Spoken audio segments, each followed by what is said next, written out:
अगर मार्केट आपका stop loss hit करने के बाद आपकी ओरिजिनल डायरेक्शन में मूव कर जाता है तो इसका मतलब आप ट्रेड में गलत नहीं थे, आपकी स्टॉप लॉस प्लेसमेंट गलत थी और आप उन 3 मिस्टेक्स में से एक मिस्टेक कर रहे हैं जो रिटेल ट्रेडर करता है। नंबर 1, अपने स्टॉप लॉस को पिप्स या डॉलर्स में कैलकुलेट करना। सेकंड मिस्टेक है कि अपने स्टॉप लॉस को इतना बड़ा रखना कि आपके risk to reward ratio disturb हो जाए, या फिर स्टॉप लॉस को इतना टाइट कर देना कि मार्केट की नॉर्मल मूवमेंट भी आपका स्टॉप लॉस हिट कर दे। और नंबर 3 पे जो मिस्टेक है वो है इमोशन ड्रिवन स्टॉप लॉस, यानी कि मार्केट जब भी आपके स्टॉप लॉस के करीब आए तो आप क्या करते हैं कि स्टॉप लॉस को मजीद आगे मूव कर देते हैं। तो आज की वीडियो देखने के बाद आपको एग्जैक्टली पता चल जाएगा कि आपने स्टॉप लॉस कहाँ पे रखना है, और इस एक मिस्टेक को ठीक करके आपकी विन रेट रेशो भी इंक्रीज हो जाएगी और आप एक प्रॉफिटेबल ट्रेडर भी बन जाएंगे। तो वीडियो को एंड तक लाजमी देखें। अब हम बात करते हैं कि आपको स्टॉप लॉस प्लेस कहाँ पे करना चाहिए। तो ऐसा पॉइंट जहाँ पे आपका ट्रेड आइडिया इनवैलिडेट हो जाए, यानी कि आपका जो ट्रेड आइडिया है वो गलत हो जाए, वहां पे आपने अपना स्टॉप लॉस प्लेस करना है। ये एक सिंपल सा रूल है, इसको आपने हमेशा याद रखना है। तो यहाँ पे आपको मैं एक अपनी ट्रेड की एग्जांपल देता हूँ। ये ट्रेड है जो मैंने गोल्ड पे ली थी। इस एग्जांपल से मैं आपको समझाऊंगा कि स्टॉप लॉस की प्लेसमेंट कैसी होनी चाहिए। अब ये ट्रेड मैंने प्लान की थी 15 मिनट टाइम फ्रेम के ऊपर। अब यहाँ पे आप देखें तो मार्केट ने अपनी जो रेजिस्टेंस एक लेवल था, मार्केट ने इसको ब्रेक किया और मार्केट ने यहाँ पे स्ट्रक्चर शिफ्ट दिया। अगर मार्केट का मैं ट्रेंड आपको दिखाऊं तो ट्रेंड मार्केट का कंप्लीटली बुलिश चलता हुआ आ रहा था। तो बायस मेरा ऑलरेडी बुलिश था। बुलिश ट्रेंड को देखते हुए रेजिस्टेंस लेवल को मार्केट ने ब्रेक किया और कैंडल ने 15 मिनट कैंडल ने ऊपर क्लोजिंग दी। फिर मैंने क्या किया कि मैं 5 मिनट टाइम फ्रेम के ऊपर मूव कर गया। अब यहाँ पर हम वेट करेंगे कि मार्केट इस लेवल को दोबारा से रीटेस्ट करे। मार्केट ने यहाँ पर रीटेस्ट कंप्लीट किया और इस जगह से मैंने अपनी ट्रेड एग्जीक्यूट की। अब यहाँ पे ट्रेड एग्जीक्यूट कर दी है हमने, तो ये स्टॉप लॉस यहाँ पर रखेंगे हम, या फिर हम इस कैंडल के नीचे रखेंगे, या फिर इस लो के नीचे रखेंगे। तो यहाँ पे समझने वाली बात यह है कि स्टॉप लॉस की प्लेसमेंट कहाँ पे आएगी। तो मैंने क्या बताया था कि स्टॉप लॉस आपका वहां प्लेस होगा कि जहाँ पे आपका ट्रेड आइडिया गलत साबित हो रहा है। अब मैंने ये ट्रेड क्यों ली थी, क्योंकि मार्केट ने ये रेजिस्टेंस लेवल ब्रेक किया, 15 मिनट कैंडल के साथ अच्छी बुलिश क्लोजिंग दी और 5 मिनट पे मार्केट क्या कर रही है, इसको रीटेस्ट कर रही है। तो यहाँ पे आप देखें तो जो नियरेस्ट लो है मार्केट का वो ये लो बनता है, नियरेस्ट लो। आपका जो ट्रेड आइडिया है, अगर मार्केट इस लेवल को ब्रेक कर देती है तो हमारा ट्रेड आइडिया क्या होगा, गलत हो जाएगा। क्यों? क्योंकि मैंने जब बायर्स ने यहाँ से मार्केट में बाय करना शुरू किया और ये हमें एक अच्छा ब्रेकआउट मिला तो मैंने इन बायर्स के साथ सेल किया है। अगर मार्केट इस एरिया से नीचे क्लोजिंग दे देती है तो मेरा जो ट्रेड आइडिया है वो इनवैलिडेट हो जाएगा। दूसरा आप ये देखें, जो नियरेस्ट लो है मार्केट का वो भी ये है। अगर मैं इस लेवल को चूज करता हूँ तो मैंने ट्रेड आइडिया यहाँ पर एग्जीक्यूट नहीं किया, मैंने इन बायर्स के साथ बाय नहीं किया। मैंने जो इससे अगली नेक्स्ट लेग आई थी यहाँ पे जिन्होंने बाय किया मैंने इनके साथ बाय किया है। तो इनके मुताबिक जो मार्केट है अगर इस लो को ब्रेक कर देती है, यानी कि इन सारे बायर्स को निकाल देती है, तो हमारा ट्रेड आइडिया क्या होगा, गलत हो जाएगा। क्योंकि मार्केट यहाँ से इस तरह भी मूव दे सकती है। मार्केट यहाँ से ब्रेक करे, इसको रीटेस्ट करके अपना जो 5 मिनट का ट्रेंड है इसको दोबारा से कंटिन्यू कर सकती है। तो मुझे इस लेवल का वेट नहीं करना, ठीक है। तो मेरा जो लेवल बनेगा वो ये लेवल बनेगा। ये लेवल है जहां से मार्केट नीचे ब्रेक करे तो मेरा ट्रेड आइडिया क्या होगा, इनवैलिडेट हो जाएगा। तो मुझे इसको देखते हुए अपना एसएल रखना है। तो आपको क्या चूज करना है, वो नियरेस्ट लेवल जहां से मार्केट आपके ट्रेड आइडिया को गलत साबित कर दे। यहां से अगर मार्केट इस लो को ब्रेक कर देती है तो मेरा दोबारा से एक स्ट्रक्चर शिफ्ट आ जाएगा और मार्केट अपने लोअर टाइम फ्रेम के ट्रेंड को दोबारा से कंटिन्यू कर सकती है। दूसरा यहाँ पे सबसे इंपॉर्टेंट है टाइम फ्रेम की अलाइनमेंट, जैसे बहुत से लोग इग्नोर करते हैं। अब टाइम फ्रेम अलाइनमेंट क्या है कि फॉर एग्जांपल मैं इस ट्रेड को एग्जीक्यूट कर रहा हूँ 5 मिनट के टाइम फ्रेम के ऊपर, तो मुझे अपना स्टॉप लॉस भी 5 मिनट के लेवल को देखकर रखना है। अब ऐसा नहीं होगा कि मैंने ट्रेड एग्जीक्यूट की 5 मिनट के टाइम फ्रेम पे और मैं चला जाऊँ 1 आवर के टाइम फ्रेम पे स्टॉप लॉस रखने के लिए, तो 1 आवर पे मेरा स्टॉप लॉस तो फिर इसके नीचे आएगा। तो आपको स्टॉप लॉस उसी टाइम फ्रेम पे रखना है जिस टाइम फ्रेम पे आपने ट्रेड को एग्जीक्यूट किया है, वहां पर आपका स्टॉप लॉस आएगा। ठीक है, अगर आपने 5 मिनट पे एग्जीक्यूट किया है तो आपका स्टॉप लॉस 5 मिनट के अकॉर्डिंग आएगा। अगर आप 15 मिनट पे कर रहे हैं तो 15 मिनट के अकॉर्डिंग आपका स्टॉप लॉस सेट होगा। अगर आपको टाइम फ्रेम चेंज करना भी है तो आप सिर्फ एक टाइम फ्रेम ऊपर जा सकते हैं या एक टाइम फ्रेम नीचे आ सकते हैं। जो यहाँ पे आपको टाइम फ्रेम दिए हुए हैं इनसे अगर मैं 5 मिनट पे एग्जीक्यूट कर रहा हूँ तो मैं 15 मिनट तक जा सकता हूँ या 1 मिनट पे जा सकता हूँ। ठीक है, 1 आवर 4 आवर पे मैं नहीं जा सकता। तो सिर्फ एक टाइम फ्रेम आपने ऊपर मूव करना है, उससे ज्यादा टाइम फ्रेम आपने ऊपर या नीचे मूव नहीं करना। कब आपने एक टाइम फ्रेम ऊपर मूव करना है और कब आपने एक टाइम फ्रेम नीचे मूव करना है, ये डिपेंड करता है कि आपका मार्केट में ट्रेंड क्या चल रहा है। ठीक है, इसमें आप देखें तो ट्रेंड, अगर मैं आपको लॉन्ग टर्म ट्रेंड दिखाऊं मार्केट का, तो वो ट्रेंड क्या है, बुलिश है। तो बुलिश ट्रेंड को देखते हुए मैंने बुलिश ट्रेड ली है। तो जब मैं ट्रेड ट्रेंड के साथ कर रहा हूँ, यानी कि आप आपका ट्रेंड बुलिश है और आपने ट्रेड भी बुलिश की है, तो तब आप एक टाइम फ्रेम ऊपर मूव कर सकते हैं। यानी कि मैं 15 मिनट के टाइम फ्रेम पे आकर इसका स्टॉप लॉस सेट कर सकता हूँ। जो भी नियरेस्ट लो है वो एग्जैक्टली ये लो बनता है, तो मैं 15 मिनट के टाइम फ्रेम पे मूव कर सकता हूँ। अब इसकी वजह क्या है, क्योंकि आपने ट्रेंड के अकॉर्डिंग ट्रेड ली है, तो थोड़ा सा मार्जिन देते हैं कि मार्केट आपके स्टॉप लॉस को हिट ना करे, मार्केट को थोड़ा रूम मिले कि वो इसके अंदर मूव कर सके। क्योंकि आप ट्रेंड के साथ हैं तो मार्केट अल्टीमेटली ट्रेंड के डायरेक्शन में मूव कर जाएगी। अब यही एग्जांपल मैं आपको दिखाता हूँ जब हम ट्रेंड के अगेंस्ट ट्रेड लेते हैं। अब यहाँ पे देखें तो ये मैंने यूरो के अंदर एक स्कैल्प ट्रेड की थी कुछ दिन पहले। अब मार्केट का अगर मैं आपको ट्रेंड दिखाऊं तो पीछे से ट्रेंड जो है वो बुलिश चलता हुआ आ रहा है, लेकिन मैंने यहाँ पे ट्रेड कौन सी ली है, ट्रेंड के अगेंस्ट ट्रेड ली है। तो जब भी आप ट्रेंड के अगेंस्ट ट्रेड ले रहे होंगे तब आपने क्या करना है कि आपने एक टाइम फ्रेम नीचे मूव कर जाना है, ताकि आपका जो स्टॉप लॉस है वो क्या हो जाए, टाइट हो जाए। अब जब मार्केट ने मेरे इस लेवल को मार्केट ने यहाँ पे ब्रेक किया, तो मैं मूव कर गया 1 मिनट टाइम फ्रेम के ऊपर। इस लेवल पे मैं मूव कर गया अपने 1 मिनट टाइम फ्रेम के ऊपर। यहाँ पर जब मार्केट इससे आगे मूव की तो मैंने क्या वेट किया कि मार्केट अपने इस लो को ब्रेक करे। मार्केट ने एक नया लो बनाया, यहाँ पे मार्केट ने इस लो को ब्रेक कर दिया। जब मार्केट ने इस लो से नीचे क्लोजिंग दी 1 मिनट टाइम फ्रेम के ऊपर, यहाँ से मैंने ट्रेड एग्जीक्यूट की। अब ये स्टॉप लॉस मैं यहाँ भी रख सकता हूँ, ये भी एक हाई है, इससे ऊपर भी एक हाई है और इससे ऊपर भी एक हाई है। तो देखने को मेरा स्टॉप लॉस यहाँ तक भी जा सकता है, लेकिन ये जो ट्रेड है ये मेरी ट्रेंड के अगेंस्ट है, ट्रेंड के खिलाफ ट्रेड कर रहा हूं। तो मेरी कोशिश होगी कि मार्केट का स्टॉप लॉस जितना मैं छोटा रख सकूं, जितना टाइट रख सकूं, उतना बेहतर है। इसलिए मैं 5 मिनट के बजाय किस पे आ गया, 1 मिनट टाइम फ्रेम पे आ गया।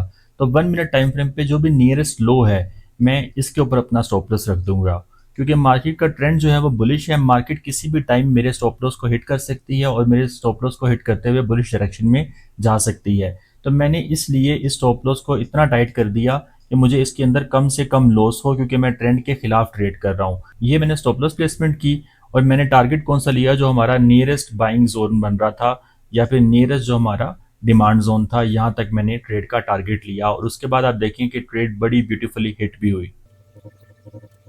अब ये दोनों ट्रेड्स मैंने अपनी कम्युनिटी के साथ शेयर भी की थी और हमने अच्छा खासा प्रॉफिट भी बनाया इसके अंदर। अगर आपने भी मेरा कम्युनिटी चैनल अभी तक ज्वाइन नहीं किया, वीडियो के डिस्क्रिप्शन में आपको लिंक मिल जाएगा, वहां से आप ज्वाइन कर सकते हैं। अब यहाँ तक मैंने आपको दो इंपॉर्टेंट रूल्स बताए हैं कि आपने टाइम फ्रेम अलाइनमेंट का ख्याल रखना है स्टॉप लॉस रखते हुए, और दूसरा आपने ट्रेंड को देखते हुए स्टॉप लॉस रखना है। अगर ट्रेंड के खिलाफ ट्रेड कर रहे हैं तो आपका स्टॉप लॉस क्या होगा, टाइट हो जाएगा। अगर आप ट्रेंड के साथ ट्रेड कर रहे हैं तो आप अपने स्टॉप लॉस को बड़ा रख सकते हैं। अब जितने भी प्रोफेशनल ट्रेडर हैं वो अपना स्टॉप लॉस या तो स्ट्रक्चर बेस्ड रखते हैं या फिर लिक्विडिटी बेस्ड रखते हैं। स्ट्रक्चर बेस्ड स्टॉप लॉस क्या होता है, अब इसी स्टॉप लॉस को आप देख रहे हैं, तो ये जो स्टॉप लॉस है मैंने इस हाई के ऊपर प्लेस किया। इस हाई के ऊपर प्लेस क्यों किया, कि मुझे ये है कि मार्केट अगर इस हाई को ब्रेक करती है तो यहाँ पे एक स्ट्रक्चर शिफ्ट आएगा। मार्केट अगर इस हाई को यहाँ से ब्रेक करती है तो ये स्ट्रक्चर शिफ्ट आएगा, रीटेस्ट पे मार्केट यहाँ से बुलिश हो सकती है। तो ये स्ट्रक्चर को देखते हुए मैंने अपना स्टॉप लॉस प्लेस किया है कि किसी स्ट्रक्चर ब्रेक के ऊपर। तो ये जो मेरा स्टॉप लॉस था ये क्या था, स्ट्रक्चर बेस्ड स्टॉप लॉस था कि जब मार्केट का स्ट्रक्चर चेंज होगा तो तब मेरा स्टॉप लॉस हिट हो। अब यही स्टॉप लॉस हमारा गोल्ड के अंदर भी था। गोल्ड के अंदर मैं अगर दिखाऊं आपको तो ये स्टॉप लॉस भी हमने किस पे रखा है, स्ट्रक्चर की बेस पे रखा है कि अगर मार्केट यहाँ से अपना स्ट्रक्चर शिफ्ट करती है तो इसका मतलब क्या है कि हमारा ट्रेड आइडिया गलत हो जाएगा। अब एक स्टॉप लॉस होता है लिक्विडिटी बेस। तो यहाँ पे मैं आपको एक और एग्जांपल दिखाता हूँ, इथेरियम के ऊपर ये ट्रेड है, तो इसको भी थोड़ा डिटेल में समझते हैं हम। अब यहाँ पे आप देखें जो ट्रेंड है मार्केट का वो क्या चलता हुआ आ रहा है, ट्रेंड मार्केट का बुलिश चलता हुआ आ रहा है। अब यहाँ नीचे लिक्विडिटी किस एरिया पे है, इस लो के नीचे लिक्विडिटी है, इस लो के नीचे है, इस लो के नीचे लिक्विडिटी है।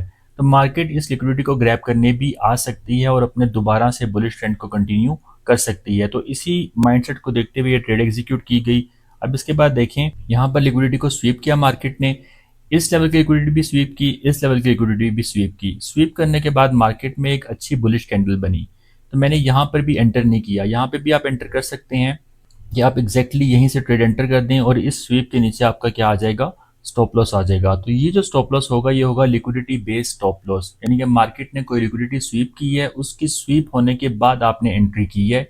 तो जहां से मार्केट ने लिक्विडिटी स्वीप की है तो इसके नीचे मैं क्या करूंगा, अपना स्टॉप लॉस रख दूंगा। अब मैं यहाँ पर ये नहीं सोचूंगा कि मैं अपना स्टॉप लॉस इस लेवल पे ले जाऊं, कभी भी नहीं, क्योंकि मार्केट ने अगर ये लिक्विडिटी स्वीप करने के बाद दोबारा से मार्केट नीचे गिरती है तो मार्केट इससे लोअर एरियाज पे भी आ सकती है। तो जहां से आपका ट्रेड आइडिया इनवैलिड हो रहा है वो कौन सा पॉइंट है, वो ये पॉइंट है। तो इसके एग्जैक्टली नीचे मुझे अपना स्टॉप लॉस रखना है। दूसरा यहाँ पर हम वेट भी कर सकते हैं कि मार्केट लिक्विडिटी स्वीप करने के बाद, यहाँ पे देखें तो मार्केट ने इस एरिया से लिक्विडिटी स्वीप की और यहाँ पर आने के बाद यहाँ से मार्केट ने अपना स्ट्रक्चर भी ब्रेक किया है। तो यहाँ से मैं डबल कंफर्मेशन ले सकता हूँ कि मार्केट लिक्विडिटी को स्वीप करे, उसके बाद स्ट्रक्चर शिफ्ट दे, तो फिर मैं यहाँ से अपनी ट्रेड एंटर करूँ। इस केस में भी मेरा स्टॉप लॉस जो है वो इस लो के नीचे आएगा, स्ट्रक्चर बेस्ड स्टॉप लॉस भी मेरा यही बनेगा। तो अगर आपने यहाँ से एंट्री की है तो इसका मतलब ये नहीं है कि आप स्टॉप लॉस बिल्कुल इसके नीचे रखते हैं। जहाँ पे आपका ट्रेड आइडिया इनवैलिड हो रहा है, आपने एंट्री लेट की है लेकिन ट्रेड आइडिया आपका इनवैलिड इसी पॉइंट के ऊपर हो रहा है जहाँ से मार्केट का एक्चुअल स्ट्रक्चर शिफ्ट आता है। अब नॉर्मली लोग क्या करते हैं कि यहाँ से ट्रेड एंटर की और साथ ही अपना स्टॉप लॉस इसके नीचे रख देते हैं। ठीक है, तो ये एक गलत चीज़ है। इसके अंदर क्या होता है कि आपका स्टॉप लॉस हिट होने के चांस बहुत ज़्यादा होते हैं। आप मार्केट को कम्प्लीटली मूव करने का मौका ही नहीं दे रहे। जब भी आप ट्रेंड के साथ ट्रेड कर रहे हो, मैंने पहले भी बताया है कि ये ट्रेड भी मेरी ट्रेंड की डायरेक्शन में है। जब आपकी ट्रेड ट्रेंड की डायरेक्शन में हो तब आपको स्टॉप लॉस की टेंशन नहीं लेनी चाहिए। तब आप अपने स्टॉप लॉस को थोड़ा सा बड़ा रख सकते हैं क्योंकि अल्टीमेटली मार्केट आपकी डायरेक्शन में मूव कर जाएगी।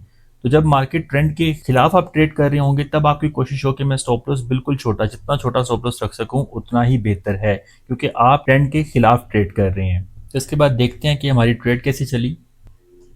एग्जैक्टली यहाँ पे देखें तो जो बात मैंने आपको कुछ देर पहले बताई, अगर मैं अपना स्टॉप लॉस यहाँ पे रखता, इस कैंडल के नीचे रखता, इस कैंडल के नीचे, तो मेरा स्टॉप लॉस यहाँ पे हिट हो गया होता। अगर मैं इस लो तक भी लेता तो तब भी मेरा स्टॉप लॉस हिट हो जाता।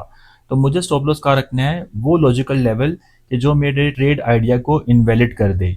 तो वो लेवल ये था। तो यहाँ पर अगर हमारा स्टॉप लॉस होता तो अभी तक हिट हो गया होता। इसी वजह से स्टॉप लॉस छोटा रखने की कोशिश के अंदर बहुत से ट्रेडर्स अपना एसएल हिट करवा देते हैं, जबकि उनका ट्रेड आइडिया बिल्कुल ठीक होता है। यहाँ से आगे देखते हैं क्या किया मार्केट ने।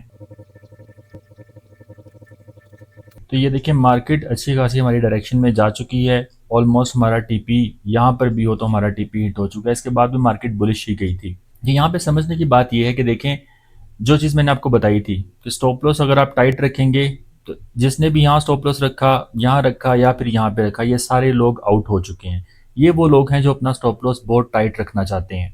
तो आपने अपने स्टॉप लॉस को ये टाइट रखने की चाहत में इसको छोटा नहीं कर देना।